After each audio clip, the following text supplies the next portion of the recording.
Hi friends, welcome to up and down Tamil. இன்றைக்கு நம்ம சேனலில் சூப்பரான ஒரு புதிர்கட்டங்கள் தான் பார்க்க போகிறோம். புதிர்கட்டங்களுக்குள்ளே போகிறதுக்கு முன்னாடி மறக்காமல் நம்ம channel up and down Tamil சேனலை சப்ஸ்கிரைப் பண்ணிக்கோங்க. சப்ஸ்கிரைப் பட்டனை கிளிக் பண்ணுங்கள். பக்கத்தில் பெல் சிம்பிள் ஒன்று வரும், அதையும் கிளிக் பண்ணுங்கள். ஆல் அப்படிங்கிற ஆப்ஷன் இருக்கும், அதையும் செட் பண்ணி வச்சுக்கோங்க. கிளிக் பண்ணிக்கோங்க. மறக்காமல் நம்ம வீடியோஸ்க்கு லைக் பண்ணுங்கள், ஷேர் பண்ணுங்கள். அது எனக்கு ரொம்பவே மோட்டிவேஷனாகவும் யூஸ்ஃபுல்லாகவும் இருக்கும். இன்றைக்கான புதிர்கட்டங்களுக்கான குறிப்புகள். இது மொத்தம் 3 எழுத்துக்களை கொண்ட ஒரு சொல். முதல் எழுத்து திரையில் நீங்கள் பார்க்கக்கூடிய தா அப்படிங்கிறது உங்களுக்கு எளிமையாக விடையை கண்டுபிடிக்கணும்னால கொடுக்கப்பட்டிருக்கு.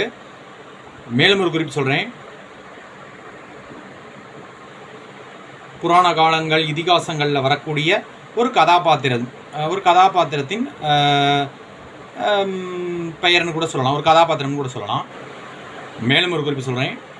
தலைவன் அப்படின்னு சொல்கிறோம் இல்லையா, புராண காலங்களில் இதிகாசங்களில் புராண காலங்களில் வரக்கூடிய ஒன்று தலைவன் அப்படின்னு இருக்கு இல்லையா. தலைவன் அப்படிங்கிறது அந்த சொல்லுக்கான எதிர்ப்பதம் அப்படின்னு கூட சொல்லலாம். நன்றி, வணக்கம். தேங்க்ஸ் ஃபார் வாட்சிங்.